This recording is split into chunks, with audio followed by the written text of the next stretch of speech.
Welcome to the Hot Lava Podcast. Kevin Acee, Padres beat writer for the Union-Tribune. Ryan Finley, sports editor of the Union-Tribune. I'm in Seattle. Padres play their annual 2-2. Mariners swept them in July at Petco Park. Padres are here the next 2 days. Ryan, there's the Mariners. There's the wild card race that's heating up. There's the rotation. There's Ha-Sung Kim at health. Where would you like to start? I'd like to start with the wild card race. Padres lost 2 of 3 to the Giants in a weekend series at Petco Park, tightening up a wild card race in which the New York Mets cannot seem to lose, in which the Diamondbacks continue to play pretty good baseball, and the Atlanta Braves continue to be pretty scary. As it stands today, the Padres are a half game up in the wild card chase for the number 1 wild card spot. Diamondbacks are a half game behind them. With the Met, I believe that they are, yes, the Mets and Braves a game and a half behind them. So we've got a tight couple of weeks here to wrap the regular season, don't we? 4 teams within 2 games of each other, 3 spots available. So bottom line, worst case scenario for the Padres would be finishing in a tie for the 3rd wild card spot, the final playoff spot, with the Mets, because the Mets hold the tiebreaker over them. Padres hold the tiebreaker over the Braves. Padres and Diamondbacks have split 10 games and play each other the final series of the season. So that could be huge. It's amazing, man. The Padres have the best record in the major leagues since the All-Star break. They have the best record in the major leagues since June 19th. But all those other teams, except the Braves were actually had one of the best records in the major leagues, like to that point, and they have been barely over 500 since the All-Star break. But the Mets, the Diamondbacks, right there with them. The Diamondbacks have the 2nd best record since the All-Star break. The Dodgers, the 3rd best, and the Mets, the 4th best. 31-15. 3 other teams in the major leagues this year have had stretches that good. The Padres, but they were 37-40 on June 19th. They're 44-24 since then. Okay, great. That's great. You were 3 games under on June 19th. The beginning of the season matters as well. I don't know, Ryan. What do you think? 2 games enough? I think so. And again, like we talk about on this show all the time, every day that passes is a day in which the Padres get that much closer to making the playoffs. The thing that scares me a little bit is the Mets. Okay. The Mets have won 9 of their last 10. Right. During that time, the Padres have gone 5-5. So have the Braves, and the Mets and the Diamondbacks have gone 4-6. Yep. While everybody else seems to be maybe backsliding just a little bit, here come the New York Mets. And to me, that's just going to be a fascinating second storyline as we come down the stretch. As you know, during the stretch run, you tend to play divisional teams. The Padres will play the Dodgers and the Diamondbacks here in the final week of the season. And the Mets and Braves will play each other at some point too. And the Mets and Braves play each other. Now, listen, as the Padres have proved, it doesn't matter who you're playing if you're playing really well, if you're one of those teams, right? But the Mets close Phillies, Braves, Phillies, Brewers. So that's 12 games that are against, other playoff team. 2 teams definitely in the playoffs, and, the other team that you're battling against. So now Padres close Diamondbacks or Dodgers Diamondbacks.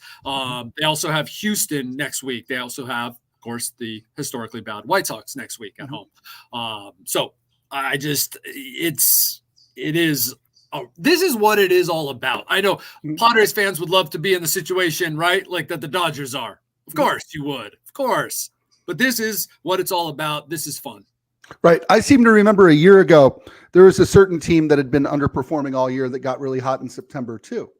And, the Padres at the end of September essentially ran out of days on the calendar. And I think that if you're the Padres, that's what you hope sort of happens with the Mets here, right?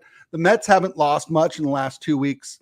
You hope that it's just a little too much to overcome by the time the clock runs out on this season, which is, if I recall correctly, 2 weeks from this upcoming Sunday. You need to have 20 days. Right. It's interesting that you went that way. I like to see how people think, as opposed to 3 weeks from yesterday. Right. You went with 2 weeks from 6 weeks or 6 days from now. That's interesting. Right. But yes, both are accurate. The Mets began their run a little bit sooner than the Padres began theirs last year, right? Mm-hmm. And weren't as bad. Here's the crazy thing. 84 wins got you in last year. You're not even sure 90's getting you in this year. Yeah. I bet you it does. It's hard to believe 90 wins don't get you in. But so 90 wins, by the way, for the Padres, who have 17 games remaining. And I believe all three of those other teams have 19 games remaining. What that is the Padres would have to win 9 more games. So go 9-8 to get to 90 wins. That's really shouldn't be that hard, right? But man, it's there's a lot of factors. Well, and if you beat the teams you're supposed to beat, yeah, that gets the Padres pretty close, right? Starting with this week's 2-game set against the Mariners, they then, at some point will play the White Sox. If you say you go 5-0 there, yeah, it's academic the rest of the way, right? You just got to go 2 and whatever, 3 and whatever. So yeah, it's easier said than done. So here it is with the Mariners. Mariners are 4.5 back in the West behind the Astros, 3.5 back in the American League wild card. Mm-hmm. I've heard a lot of talk like, oh, that's a done deal. I'm assuming the Mariners don't think so. They're 83-71. They've been highly disappointing. They fired their manager. And they have some injuries, but look, you're facing luckily they get the Padres get to avoid Logan Gilbert, who owns them, but they're facing George Kirby and Brian Wu. Those are 2 really good pitchers. The Padres have lost 3 in a row in Seattle and have lost 8 of their past 10 against the Mariners. This has not been a friendly place to them. No, it hasn't. Let's talk about the Padres rotation plans a little bit. Yes. They really benefited by, they skipped Michael King once. He comes back and certainly looked as good as he's looked, I think, all year. The other night, what do the Padres plan to do down the stretch here? So Darvish and then King. So it's interesting, right? Like they gave him the 8 days. He's at 156 and 2/3 innings, blown past everything. He's thrown 100 plus pitches, or it was 100 and then 103. First time in his career, he's gone back-to-back 100. And now he's pitching on 4 days rest. So if you want evidence that they feel good about where Michael King is at, what the metrics are telling them about his strength, about his arm slot, his spin, his velocity, the movement on his pitches, what he's telling them, what the results are. Michael King's fine. He goes against Brian Wu on Wednesday. Tomorrow, Tuesday, as we tape this on Mondays, George Kirby against Yu Darvish. Yu Darvish, 2 2/3 innings, gave up 1 run in each of the 3 innings that he began in his last start, which is his first one off of the technically injured list, but injured list, restricted list. And then look, they're off Thursday, they're off the following Thursday, and then they're off the Monday after that. They can set this up almost however they want. I mean, conceivably, I'm assuming Joe Musgrove, who got rocked yesterday, one of the weirdest things you'll ever see, is going to start in San Francisco this weekend. However, heck, they could even maneuver it so that he doesn't have to do that. Bring Yu Darvish back on 4 days. Give Joe an extra rest. I don't think they'll do that. That sounds a little drastic. But look, then you've got the last week of the season where you face the Dodgers Tuesday through Thursday. You face the Diamondbacks Friday through Sunday. Whoever pitches on Tuesday in LA can pitch on Sunday in Arizona. So you've got the ability, whoever's hot, whoever you feel the matchups are good, then you can do whatever you want with your rotation. Yeah, no, you're right. Or look at this. They go on an incredible hot streak and they're locked into a wild card spot and they decide how they want to line up their rotation, not just based on the regular season, but who they want pitching games 1 and 2 in the wild card series. So there's lots they can do. Sure, there is. What did we make of Darvish's first start back? The numbers weren't good. Is it one of those things where we just take it as, hey, it was his first start back? Or any cause for concern long-term there? Somewhere in the middle, but closer to the first option, which was, hey, first start back, right? Like Joe Musgrove had a long runway and more of a traditional, right? Return. Yu Darvish was like, I don't know if unprecedented, but like, that was crazy. Yeah. Like out of contact, basically, for all intents and purposes, for a couple months, and then comes back, throws some hardcore bullpens, faces some teammates on the mound at Petco, goes and faces minor leaguers in a controlled scrimmage, comes back and pitches. That probably was about what we could expect. That said, he didn't prove anything. Right. Pitches looked good at times. They really did. And he's Yu Darvish. So you got to have faith. But he didn't prove anything. So we're still waiting. Yeah, you and I talk about Darvish a lot on here in that he's so unique among Padres starters. You almost sort of have to throw out the rule book, what would normally apply to a regular starting pitcher coming back. Yu Darvish is sort of on his own plan. And I mean that as a compliment, right? You don't treat him the same way you treat others. Yes. I didn't hear anything after you said unique because I'd never even thought of that before. We all you can't help yourself. But when you're talking about you and you say, hey, is you pitching tomorrow? No, I'm not pitching tomorrow. Ha, ha, ha. Right. But anyway, sorry, Ryan. I'm sorry. I really am. Yes, I did hear you, and everything you said is true. And that's why you have to have faith in Yu Darvish. Maybe like you might be a little more worried about someone else. That said, while he was gone, he turned 38. Right. So, I mean, there's going to come a point, right? But look, the velocity was fine. Like I said, the pitches looked good. He just he didn't have put away stuff. He wasn't quite as sharp.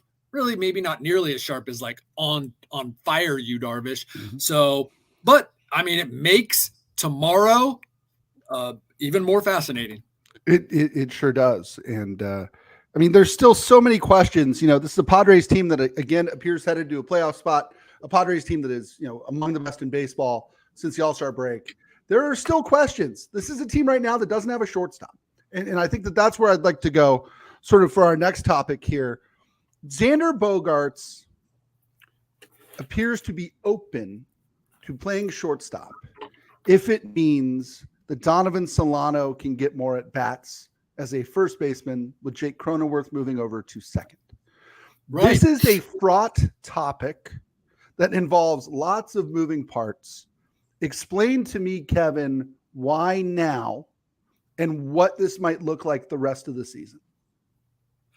I want to start with like the base of Xander Bogaerts made a move from his lifelong position. Like he says he doesn't recall as a kid playing second base. So he makes this move in spring training, works really hard, doesn't look great, is kind of hurting himself, beating himself up. The body movements are different, right? He's having to deal with that while struggling at the plate.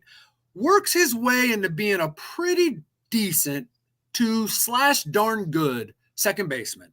Mm-hmm. There, I want to set that as the baseline, and that it is harder than we think to make that move from one side to the other, and especially from shortstop to second base. It's about how you attack the ball, how you receive throws, how you do the relays. Just there is more that goes into it than, hey, when we were in Little League and you're playing the middle infield, right? Okay, and especially for some players, all right? So that's the base. This guy, he has never been asked to move back to shortstop, but he's been talked to about it, and he's a very good teammate, and he's aware of all of the ramifications, right? Who would move where, who doesn't get playing time. He believes he serves the team better, and yes, himself better, as a second baseman at this point, or has. Now he's looking at, no offense, Mason McCoy, but Donovan Solano is not playing as much. Donovan Solano had like an 800 OPS when he was playing, and doesn't have that now. And he's thinking to himself, with help from the team talking to him about, hey, here's what we could do. Hey, man, up to you, but here's what we could do. Wow. Wouldn't it be great to get that version of Donovan Solano back in the lineup every day? Or he didn't say this, but you have to think, okay, also maybe David Peralta as a DH, right? If then Luis Arraez moves into the lineup and whatever, however you're going to do it, but it's primarily Donovan Solano. That there you go. Like that might be the best version if Ha-Seong Kim, who just doesn't look close to ready. Mm-hmm. And yesterday, Mike Schilt, who doesn't acknowledge much, said as much, that wasn't a setback on Saturday. They expected him, bottom line, to be, or not expected, hoped that he would be further along at this point. Right. He referred to yesterday as, quote, kind of a hit the wall a little bit and a little bit of a reset when it comes to Ha-Seong Kim. Now, I don't speak Mike Schilt, but you do better than anybody. That means there's no expectation that Ha-Seong Kim is going to be back anytime soon, don't you think? Yes. Like that is like Mike doesn't give breadcrumbs much, right? Right. So then when he does, that generally is bigger than just some offhanded comment. Right. And I don't even think that was an offhanded comment. I mean, Mike also is very measured. Mm-hmm. So like it was obvious. There were those of us who were asking about it, and it was time to address it. Look, they were thinking he could not do the IL. Then they were thinking that maybe it wouldn't be much longer than the 10 days. And now we are where? It was August 18th that he jammed his shoulder again, and it's September 9th now. So time to address it, time to talk about it. So I had heard, I had left the ballpark Saturday before Ha-Seong threw. I had heard it didn't go well. And that there was many discussions about it afterward. So this was on my agenda to talk to people about. And then Mike, saved me a little time by just talking about it. Is there any chance that Kim could return as a second baseman if the throw across the diamond is the problem? That's interesting. The throws I've seen, no. Okay. There's zero zip whatsoever. Okay. So I don't know what it is. It's something that's been there and was aggravated, obviously made worse. We need to, at some point here, those of us, the fans, the media is the conduit to the fans. We will find out at some point. We think we need to find out at some point what the diagnosis on Ha-Seong Kim is. Sure. Well, we've become experts in shoulder subluxations thanks to Fernando Tatis Jr., right? And we know in general that the more you do it, the worse they get. Speaking generally. Yeah, though I don't know what this is. That's what I want to say. Obviously, this has not been a Tatis situation, like in terms of the severity or maybe even the injury itself, the specific injury, but there are definitely the similarity of, okay, the shoulder and he's trying and it's not working. And okay, now it's throwing, not hitting. Right. And it's the throwing shoulder versus the other shoulder. Right, versus the back shoulder. Right, yeah. But, yes, it's there's something there that's bigger than, he jammed his shoulder. Now, he jammed his shoulder on August 18th, which aggravated whatever was the matter with his shoulder. Right. And, again, they wouldn't be putting Xander Bogaerts at shortstop in the middle of a game like they did yesterday and shuffling more guys around the diamond if they didn't think that this was a very real possibility, that this is what the team's going to have to look like for a while, right? And moreover, that is correct. And moreover, they wouldn't be talking about moving him there if this was going to be, Ha-Seong's back on Friday. Sure. Xander Bogaerts comes off, is a really good teammate. You and I were talking off camera earlier today. I was like, that's one of the best, like his whole speech there about Solano, like that's good teammate stuff right there. Is there a part of him that is like, now you want me back at shortstop? Is there any of that or no? I couldn't presume to know that. Right. Look, the guy didn't want to change to shortstop. Right. I don't think he made really he didn't make a big deal about it. He wasn't by any means like a jerk about that, but I don't think he hid that fact that he didn't want to change, but he did. Right. And then he worked really hard at it, and it was hard. It was difficult. And so you could extrapolate that, but I don't know. Right. I think you are 100% accurate that he's a good teammate, that he does think about things. And it was an interesting situation yesterday when talking to him about it. He was very measured in his words. And I love this about Xander too. He's so real and contemplative that he went right to. He didn't like give any context to why he was talking about Donovan Solano. Right. He just went right into it as, because we, those of us who follow the team, we're going to know, but like, that was his thought process is like, he didn't really even answer the questions he was asked. He just went right into the reason behind why the question would be considered. And I just thought that was awesome. Yeah. And again, I think that if the playoffs were to start tomorrow, the best Padres team, 1 through 9 has Donovan Solano in the lineup somewhere, probably. Yes, and give Donovan Solano some more at bats. I mean, he's batting like 167 in the last month, but that's like 35 at bats or something. Right. Like, I mean, if he was starting virtually every day for 2 months, right?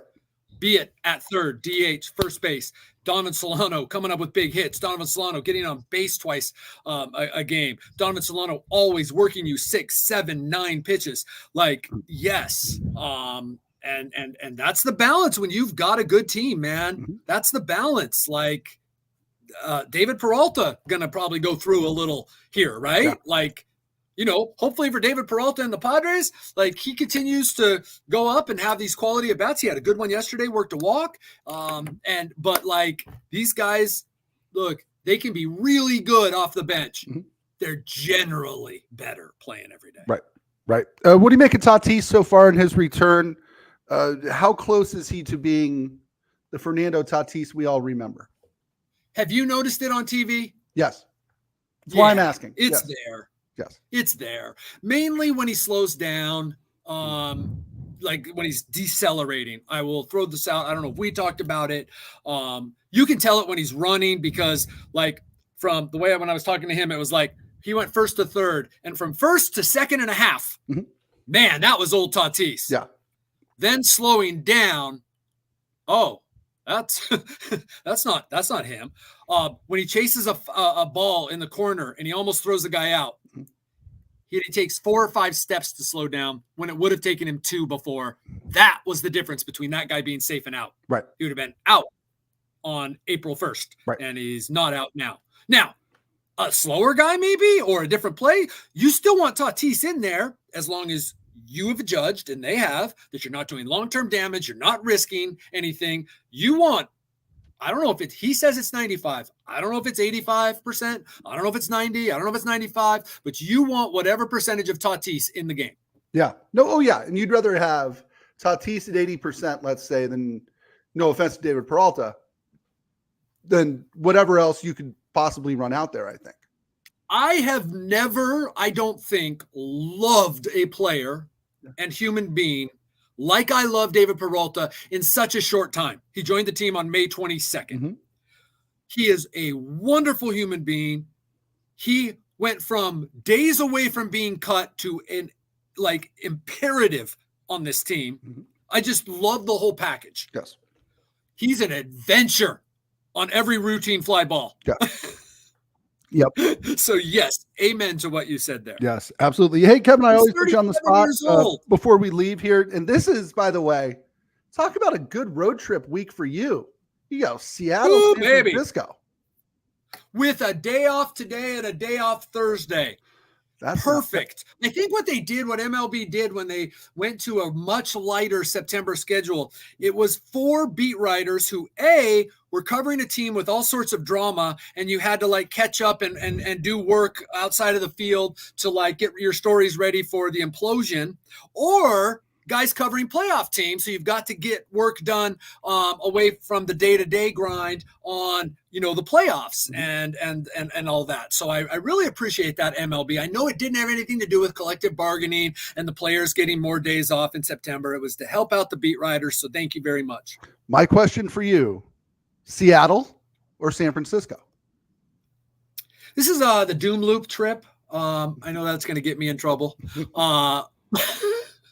I defend these cities so much, and then there's a point where you come to it and you go, man, this downtown has gone to hell. Okay.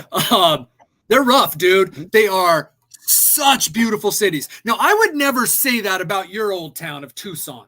I would never say, wow, Tucson's really gone to hell. Because guess what? I never had it as heaven. I never had it. I never had any expectations of it. I don't go to Stillwater and go, wow, this place is dusty, because it was always dusty. Seattle and San Francisco are beautiful, beautiful cities with neat, eclectic neighborhoods and eclectic people. And it's just gotten freaking wild, man. It's sad. I'm sorry to have gone there. I didn't mean to, but I did, Ryan. I will take Seattle over San Francisco. That is my answer. It is stunning views. The Bay, or whatever it's called, the Sound is beautiful. What about you? You did a lot of those cities. You were covering the Pac. It was what, the Pac-10 when you were covering it, or did you cover it? You probably took it from Pac-8 to Pac-12, didn't you? 10 to 12. I covered them when they were 10 and 12. To me, it was always Seattle, but I was always going there like early October before it got crazy cold. And so I understood that Seattle in July is amazing. Seattle in early October is pretty great. Seattle in December, not so much. True. I made when I did national college football for 3 years, and fortunately for me, Pac-10, then it went to 12. Very important in San Diego, right? And Washington was good, and New Heisel was a great quote. I made every excuse I could to get up to Washington to cover the Huskies in September and October. Freaking amazing weather, a little cold. Stadium, how about that stadium, that press box just rocking? It's amazing. View of all the yachts out there outside of, yeah. And they love their Huskies, especially when they're doing well. Yeah. That was pre-Seahawks doing really well. This was a Husky town. Yeah. Oh, yeah. They're sort of everybody's first love there, I think. I'm even predating the Mariners, So, yeah, it's I like Seattle. I'll take Seattle there, too. I want to say this, Ryan. Since I started out being a real jerk about it and getting all, I love San Francisco, man. It is so beautiful. I look forward to my walks to and from the ballpark there. And I just defy everyone telling you shouldn't be walking downtown San Francisco. I love San Francisco, and I pushed back for years on the narrative. Guess what? Some narratives are true. The narrative's starting to win out. Yeah. Yep. But then you get Phoenix in 2 weeks. Phoenix and is it Houston there? It's at Houston. No, Houston is at home. I forget. Houston's at home. Oh, it's at home. Never mind. Dang. Houston, Chicago next week, and then LA, which, man, they broke a record yesterday. So I'm hoping, September and October in Southern California just becomes so miserable. So hot. It's like summer starting later and it goes later. It's 103 at Dodger Stadium yesterday. And I would not be surprised if we're still playing in some serious heat there in the end of September when we're there. And then, of course, it's indoors, but that 5-minute walk to the ballpark in September in Phoenix is pretty warm. Pretty warm. And you go through all the bars that every bar has their misters going from 11 a.m. It's like this public service, and they got these misters going, and it's so hot the cement below the misters isn't even wet because the ground is dried. You always walk past it. You sort of lean into the mister a little bit. Try to get just a little mist on your face. Oh yeah. I've been there. Fantastic. All right. Well, that'll do it for this episode of the Hot Lava Podcast. Padres Mariners 2-game series starting tomorrow in Seattle. The quote unquote natural rivalry between the Padres and Mariners, which hasn't been much of one ever. So we'll see if this changes things. For Kevin Acee, I'm Ryan Finley. We'll see you next time.